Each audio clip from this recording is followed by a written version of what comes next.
நம்ம லைஃப்ல நடக்கிற எந்த ஒரு அன்ஃபார்ச்சுனேட்டான விஷயத்தையுமே நம்ம வந்துட்டு எக்ஸ்பெக்ட் பண்ண மாட்டோம். அதுவாகவே நடக்கும்.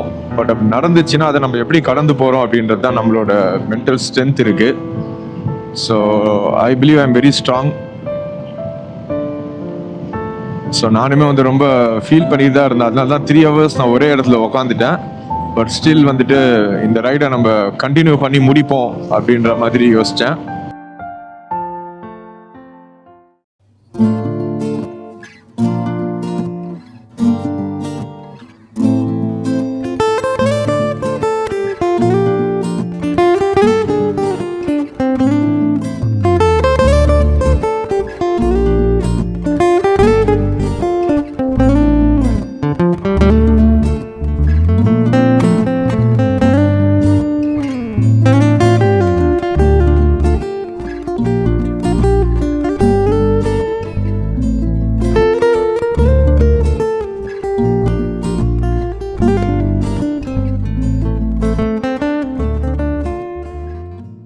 Hello friends, welcome back to Kripa's vlog. So yet another ride. So ஒரு சோலோ ரைட் சென்னையிலேருந்து கிளம்பியிருக்கேன். வாகமன் போயிட்டு இருக்கோம். எக்ஸாக்டாக இப்போ நான் வந்து திருச்சியில் இருக்கேன். நேற்று நைட்டே சென்னையிலேருந்து கிளம்பிட்டேன். பட் வந்துட்டு ஈவினிங் தான் கிளம்புனேன். நைட்டு வந்து திருச்சியில் ஸ்டே பண்ணிட்டு இப்போ இங்கேருந்து கிளம்புனா கரெக்டாக இருக்கும் அப்படின்றதுனால திருச்சியில் ஸ்டே பண்ணியிருக்கேன். ஸோ நம்ம வந்துட்டு திருச்சியிலேருந்து கிளம்பி திண்டுக்கல், தேனி, கம்பம், குமிளி வழியாக வாகமன் போகிறோம்.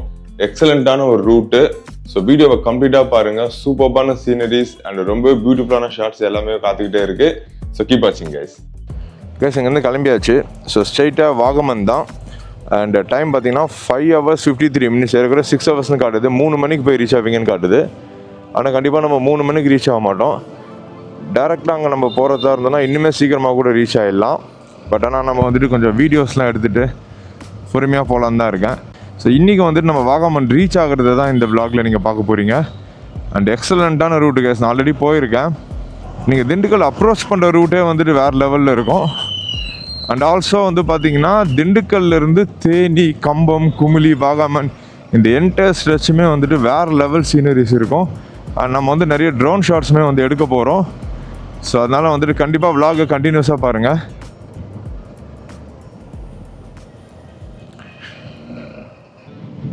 திருச்சி திண்டுக்கல் ஹைவே கனெக்ட் பண்ணிட்டோம். ஸோ இந்த ஹைவே வந்து பார்த்தீங்கன்னா அரௌண்ட் 100 kilometers நினைக்கிறேன். ஆனால் வந்துட்டு செம்ம நீட்டாக இருக்கும். இதே மாதிரி தான் இருக்கும். ஸோ இன்னும் கொஞ்சம் தூரத்தில் வந்துட்டு கொடைக்கானல் மலை எல்லாமே வந்துட்டு நமக்கு தெரிய ஆரம்பிச்சிடும். ஸோ எனக்கு ரொம்ப பிடிச்ச ஒரு ஹைவே இது ஆக்சுவலி. ஏன்னா ரோடும் செம்ம நீட்டாக காலியாக இருக்கும். அட் த சேம் டைம் நீங்கள் திண்டுக்கல் அப்ரோச் பண்ண அந்த சுற்றி இருக்க சீனரிஸுமே வேறு லெவலில் இருக்கும். நம்மளோட கொடைக்கானல் சீரீஸ்லுமே இந்த ரோடை வந்து நீட்டாக நம்ம காமிச்சிருக்கோம். அண்ட் ஒரு ட்ரோன் ஷாட்ஸுமே வந்து போட்டிருப்போம் இதில். அண்ட் இன்றைக்குமே நம்ம வந்துட்டு ஒரு நல்ல லொக்கேஷன் வந்ததுக்கப்புறமா சூப்பராக ட்ரோன் ஷாட் எடுத்துகிட்டு அப்படியே நம்ம ஜோடியை கண்டினியூ பண்ணலாம்.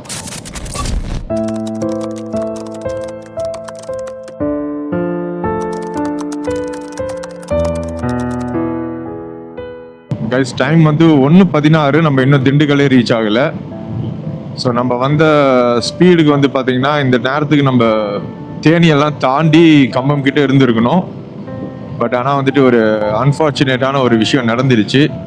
பட் ஆனால் வந்துட்டு பாசிட்டிவாகவே தான் இந்த விளாக் கண்டினியூ ஆகும். ஸோ விளாகை கண்டினியூஸாக பாருங்கள். எந்த ஒரு விஷயமா இருந்தாலும் நம்ம அதை ஃபேஸ் பண்ணி தாண்டி தான் போகணும். That is life. ஏன்னா நம்ம லைஃப்பில் நடக்கிற எந்த ஒரு அன்ஃபார்ச்சுனேட்டான விஷயத்தையுமே நம்ம வந்துட்டு எக்ஸ்பெக்ட் பண்ண மாட்டோம். அதுவாகவே நடக்கும். பட் அப்படி நடந்துச்சுன்னா அதை நம்ம எப்படி கடந்து போகிறோம் அப்படின்றது தான் நம்மளோட மென்டல் ஸ்ட்ரென்த் இருக்குது. So I believe I am very strong. So நானுமே வந்து ரொம்ப ஃபீல் பண்ணிட்டு தான் இருந்தேன். அதனால தான் 3 hours நான் ஒரே இடத்துல உக்காந்துட்டேன். பட் ஸ்டில் வந்துட்டு இந்த ரைடை நம்ம கண்டினியூ பண்ணி முடிப்போம் அப்படின்ற மாதிரி யோசித்தேன். என்னோடய ஒய்ஃபுக்கு நான் கால் பண்ணேன்.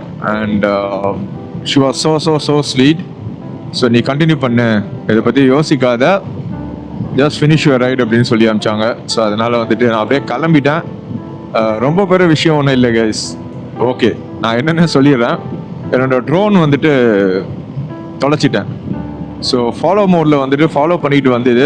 சரியான ஷார்ட்ஸ்லாம் இருந்தது. இப்படி தான் முன்னாடி ஃபோன் வச்சு பார்த்துட்டு தான் இருந்தேன். செம்ம கிளாஸாக இருந்தது. பட் அதுக்கப்புறம் ரொம்ப க்ளவுடியாக ஆகிடுச்சு இந்த இடம். திருப்பி இறக்கலாம் ட்ரை பண்ணும்போது ஆட்டோமேட்டிக்காக ரிட்டர்ன் டு ஹோம் வந்துட்டு எக்ஸிக்யூட் ஆகிடுச்சு. பட் நான் அதை பைபாஸ் பண்ணி இறக்க ட்ரை பண்ணேன். கொஞ்ச நேரத்தில் என்னென்னு பார்த்தீங்கன்னா ரொம்ப அதிகமான ஹைட் போயாச்சு. அதுக்கப்புறமா சிக்னல் வந்துட்டு லாஸ்ட் ஆகிடுச்சு. ஸோ அது வந்து ஆட்டோமேட்டிக்காக நான் எங்கேருந்து கிளம்புனோ அங்கேயே வந்து போயிடுச்சு ட்ரோனு. ஸோ நான் திருப்பி வந்துட்டு கடகடன் திருப்பி அந்த இடத்துக்கு போய் பார்க்கறதுக்குள்ள சிக்னல் லாஸ்ட்டு அண்ட் 13% பேட்டரி இருக்கும்போது சிக்னல் லாஸ்ட்னு காமிச்சிட்டு நாங்கள் போய் பார்க்குறேன், அங்கே ட்ரோன் இல்லை. ஆனால் லாஸ்ட் ஃப்ளை ஜோன் வந்து கரெக்டாக நான் எங்கே கிளம்பணும் அதுக்கு மேலே தான் நிற்குது, 33 meters ஹைட்டில். பட் ஒரு 3 hours நாங்கள் வந்து தேடி பார்த்துட்டேன். என் கூட 2 brothers வந்துட்டு இங்கே சும்மா போய்கிட்டு இருந்தாங்க, அவங்களுமே வந்து என் கூட சேர்ந்து தேடினாங்க. பட் அன்ஃபார்ச்சுனேட்லி எங்களால் அதை கண்டுபிடிக்கவே முடியல. அந்த ட்ரோன் வந்து ஆக்சுவலி என்னோட ஃப்ரெண்டோட ட்ரோனு, நம்மளோட ட்ரோன் கிடையாது. ஸோ அது வந்து இன்னுமே வந்துட்டு அதிகமாக ஃபீல் பண்ண வச்சிருச்சு. ஏன்னா நான் ட்ரோன் வாங்கலாம் தான், அதுக்கு முன்னாடி ஒரு ட்ரிப் எடுத்துகிட்டு போயிட்டு வரலாம், எப்படி நமக்கு ஒர்க் அவுட் ஆகுதுன்னு பார்த்துட்டு அதுக்கப்புறமா வாங்கிடலான்னு பார்த்தேன். பட் இந்த மாதிரி ஆயிடுச்சு. கண்டிப்பாக என் ஃப்ரெண்டுக்கு நான் வந்துட்டு வேறு ட்ரோன் நான் வாங்கி கொடுத்துருவேன், இல்லைனா அவருக்கு என்ன அவர் கேட்குறாரோ அதை நான் வந்து காம்பன்சேட் பண்ணிவிடுவேன். ஸோ இப்போ இது எல்லாத்தையுமே மறந்துட்டு நம்ம ரைடை கண்டினியூ பண்ணுவோம். 4 hours 33 minutes இருக்கு. 5:56க்கு நான் வந்துட்டு நான் புக் பண்ணிக்க ரெசார்ட்டை போய் ரீச் பண்ணுவேன்னு காட்டுது. அதுக்கு முன்னாடி ரீச் பண்ண முடியுமான்னு பார்க்கலாம். கேஸ் திண்டுக்கல் வந்து ரீச் ஆகிட்டோம்.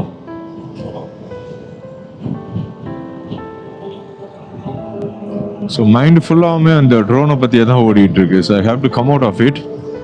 ஏன்னா இனிமேல் அதை பற்றி யோசிக்கிறத விட நெக்ஸ்ட் என்ன அப்படின்னு தான் யோசிக்கணும்.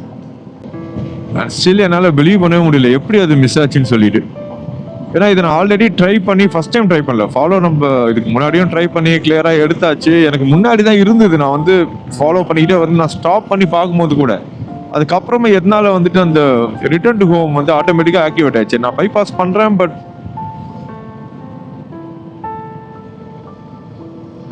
பட் ஸ்டில் வந்துட்டு என்னால் மாடு வந்துருச்சு போல, நான் அவனை திடீர்னு வரேன். பட் அந்த ரிட்டர்ன் டு ஹோம் ஆக்டிவேட் ஆனது தான், அதை பைபாஸ் பண்ண நான் ட்ரை பண்ணுறேன். பட் ஸ்டில் வந்து நான் எங்கே மிஸ்டேக் பண்ணேன்னு சொல்லிட்டு எனக்கு தெரியல. அந்த நேரத்தில் என்ன நடந்துச்சுன்னு சொல்லிட்டு என்னால் ரீகலெக்ட் பண்ண கூட முடியல. It's very bad. Okay, so லைஃப்பில் இந்த மாதிரி இன்னைக்கு ஒரு லாஸ் ஆகணும் அப்படின்னு சொல்லிட்டு இருக்கும்போது நம்மளால எதுவுமே பண்ண முடியாது. ஆகணும்னா இதான் தீரணும். You have to face it. But நம்மளும் எவ்வளோ செலவு பண்ணுறோம், ஒரு பொருளை வாங்குறதுக்கு செலவு பண்ணும் போதெல்லாம் ஒன்றும் தெரியல. இந்த மாதிரி டக்குன்னு ஒரு என்ன சொல்றது, ஒரு கப்புள் ஆஃப் மினிட்ஸில் வந்துட்டு அப்படியே போகுது அப்படின்னும் போது செம்ம டஃப்பாக இருக்குது. பட் நான் விடவே மாட்டேன். கண்டிப்பாக ஒரு ட்ரோன் ஒன்று வாங்கி அந்த ஸ்கில்ஸை மாஸ்டர் பண்ண விடவே மாட்டேன். திண்டுக்கல் தேனி ஹைவேக்குள்ளே வந்துட்டோம். ஸோ இனிமேல் வந்து பார்த்தீங்கன்னா பெரிய ஹைவே வந்துட்டு அப்பப்போ வந்துட்டு போகும். பட் மேக்ஸிமம் ரோடு வந்து இப்படி தான் இருக்கும். இந்த சேம் ரோடு தான் நீங்கள் வந்து கொடைக்கானலுக்கும் போவீங்க. மவுண்டைன் வியூ ஸ்டார்ட் ஆயிடுச்சு. ஸோ எனக்கு ரைட் ஹேண்ட் சைடும் பார்த்தீங்கன்னா மலை தான், ஸ்ட்ரைட்லேயும் மலை தான். ஸோ இனிமேல் நம்ம வந்துட்டு அந்த கொடைக்கானல் போகிற ரூட் தான் நம்ம போயிட்டு இருக்கோம். ஸோ இந்த இடம்லாம் நம்ம வந்து ஆல்ரெடி நம்ம சேனலில் காமிச்சிருப்போம். வேறு லெவலில் இருக்கும். அப்படியே நம்ம அந்த மலைக்கு உள்ளே போகிற மாதிரி ஒரு ஃபீல் இருக்கும். இந்த ரோடு இப்போ ரைட் எடுத்து ஒன்று பாருங்கள், வேறு லெவலில் இருக்கும் இந்த ரோடு. வா, என்னோட ஒன் ஆஃப் த ஃபேவரட்டான ஒரு ரோடு இது.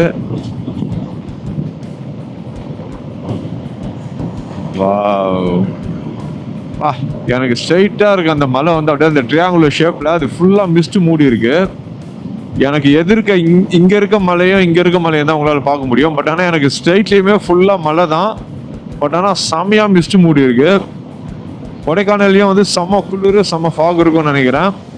அண்ட் வாகமன்ல கண்டிப்பா வந்துட்டு சரியான ஃபாக் இருக்கும். நம்ம வந்து ஏர்லி மார்னிங் ரைட்ஸ்லாம் வந்து பண்ண போறதெல்லாம் பிளான் பண்ணி வச்சிருக்கேன். ஒரு 3-4 பிளேசஸ் வச்சிருக்கேன், வேற லெவலான ஸ்பாட்ஸ். அந்த ரூட்டே சொல்றேன் நான். ஸோ இந்த நவம்பர் மந்தோட எண்டு நான் சூஸ் பண்ணதுக்கு வந்துட்டு அதுதான் காரணம். வாவ் கைஸ், வேற லெவலில் இருக்கு கைஸ் இந்த இடமே. வாவ் வாவ் வாவ் பா, மணி 2:15 கூட ஆகல, இப்பவே பாத்தீங்கன்னா அப்படியே ஃபாக் அப்படியே படிஞ்சு இருக்கீங்களாம். அதுதான் இனிமேல் நம்ம போயிட்டு ரிட்டர்ன் இங்க வர வரைக்கும் வந்துட்டு செம்ம பியூட்டிஃபுல்லா இருக்கும் எல்லாமே. எக்ஸாக்டா நம்ம வந்து வத்தலகுண்டுல இருக்கோம் இப்போ.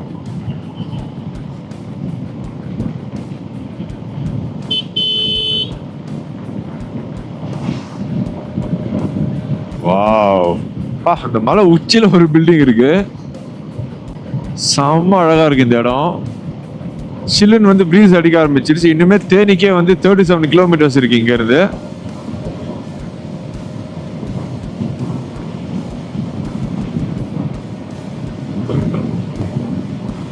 எக்ஸாக்டா வந்து வத்தலகுண்டை கிராஸ் பண்ணி போயிட்டு இருக்கோம்.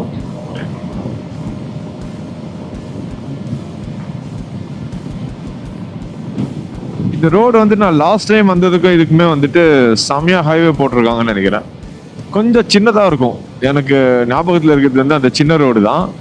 பட் ஆனா ஹைவே வந்து சூப்பரா போட்டிருக்காங்க.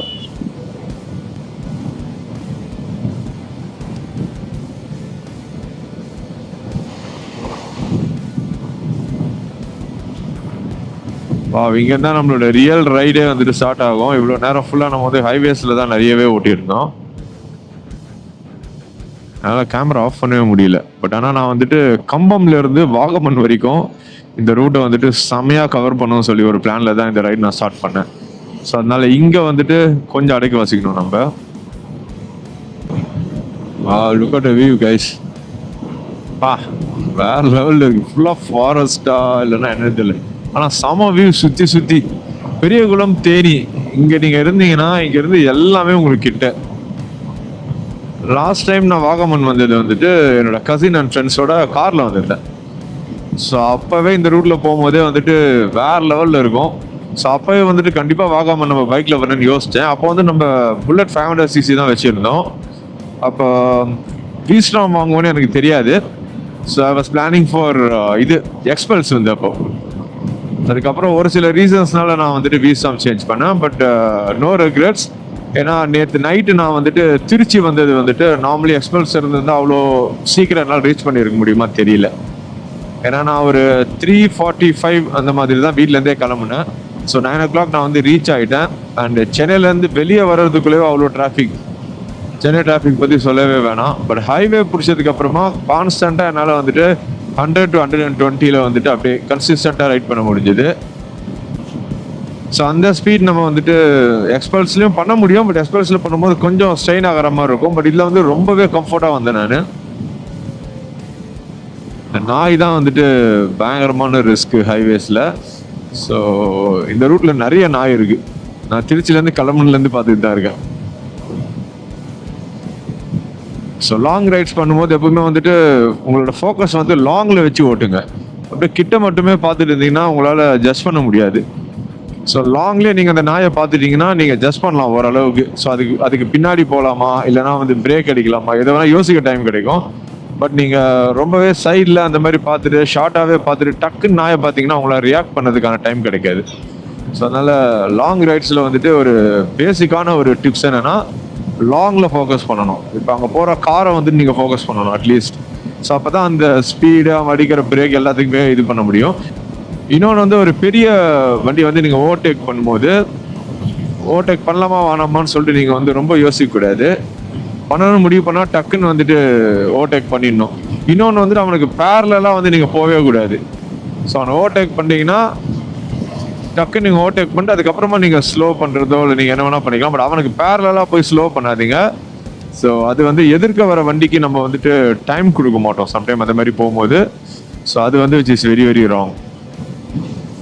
அண்ட் கேப்பில் வந்துட்டு போகலாமா வேணாமான்றதுலாம் உங்களோட டெசிஷன். உங்களோட வண்டி உங்களோட வண்டியோட ஸ்பீடு உங்களோட ஸ்கில் அதெல்லாம் பேஸ் பண்ணி தான் டிசைட் பண்ணணும். ஸோ எங்கேயுமே வந்துட்டு ஒரு என்ன சொல்ல ஒரு பதட்டப்படாதீங்க. ஸோ ஒரு சின்ன கேப் வந்து வரும்போது கான்ஃபிடென்ஸ் தான் போகணுமா வேணாமா அவ்வளோதான். நம்ம ரொம்ப பதட்டப்பட்டோன்னு வச்சுக்கோங்களேன், அப்போ தான் வந்து இந்த மாதிரி விஷயங்கள்லாம் நடக்கும். 3 லேயர் 4 லேயர் போயிட்டு இருக்கு. உங்களுக்கு 2 லேயர் தெரியும்னு நினைக்கிறேன். அதுக்கு மேலேயும் இருக்கு மவுண்டைன். செம்ம ஹைட்ல இருக்கு எனக்கு எதிர்க்க இருக்க மலை. பட் கம்ப்ளீட்டாக வந்துட்டு அப்படியே மிஸ்ட் கவர்ட் ஆகி வேற மாதிரி இருக்கு அந்த இடமே. செம்ம குளிர் இருக்கும்னு நினைக்கிறேன் கொடைக்கானல்லாம். பார்க்கலாம். வாகமன் நான் வந்து மேப்பில் பார்க்கும்போது நைட்டில் 17-18 டிகிரின்னு போட்டிருந்தாங்க. பகலில் வந்து 26. சென்னையுமே நேற்று ஈவினிங்லாம் 26 இருந்தது. ஸோ பகலில் அப்போ வந்துட்டு பெருசாக இருக்காது. ஏர்லி மார்னிங்ஸ் அண்ட் சன்செட்டுக்கு அப்புறமா நல்ல கிளைமேட் இருக்கும்னு நினைக்கிறேன் வாகமனில். ஸோ நம்ம வீட்டிலேருந்து கிளம்பி 504 கிலோமீட்டர்ஸ் 500 கிலோமீட்டர்ஸை தாண்டிட்டோம். பட் இன்னுமே எனக்கு தெரிஞ்சு ஒரு 130 அந்த மாதிரி இருக்கும்னு நினைக்கிறேன். தேனியை தாண்டிட்டோம். ஸோ கும்ளி மெயின் ரோடு எடுத்தாச்சு. இப்போ கம்பம் போயிட்டு கம்பம்லேருந்து நம்ம ஏற ஆரம்பிப்போம்னு நினைக்கிறோம். வாப்பா எனக்கு ரைட் ஹேண்ட் சைடு பாருங்களா, அப்படியே ஃபுல்லாக தென்னந்தோப்பு. தென் கொடைக்கானல் மலையால் வேறு எந்த மலைன்னு தெரியல, இது வேற மாதிரி இருக்கு இந்த இடமே. தேனியை சுற்றி ஏகப்பட்ட டூரிஸ்ட் ஸ்பாட்ஸ் இருக்கு. பட் இங்கே இருக்க லோக்கல் பீப்புளுக்கு தான் வந்து அது நிறைய தெரியும். ஒரு சில இடங்கள் மட்டும்தான் நிறைய பேர் வர டூரிஸ்ட் ஸ்பாட்ஸ். குமுளி 67 கிலோமீட்டர் தான் இங்கேருந்து. ஆக்சுவலி ஹில்ஸ் வந்துட்டு குமுளியில் 15 to 20 கிலோமீட்டர்ஸ் தான் இருக்கும்னு நினைக்கிறேன். அப்படி பார்த்தா ஒரு 40 கிலோமீட்டர்ஸ் இன்னும் நம்ம வந்துட்டு இந்த ரோட்லேயே ட்ராவல் பண்ணிட்டு அப்புறமா தான் ஏற ஆரம்பிப்போம்னு நினைக்கிறேன். பட் ஆனால் நம்ம மேலே ஏற ஆரம்பிச்சதுக்கப்புறம் வேற லெவலில் இருக்கும். கரெக்டாக குமுளி வரைக்கும் வந்து தமிழ்நாடு. ஸோ அதுக்கு அந்த சைடு வந்து தேக்கடி வந்து கேரளா. ஒரு செக் போஸ்ட் இருக்கும். செக் போஸ்ட்டுக்கு இந்த சைடு தமிழ்நாடு, அந்த சைடு வந்து கேரளா. ஸோ அந்த செக் போஸ்ட் நான் உங்களுக்கு காட்டுறேன்.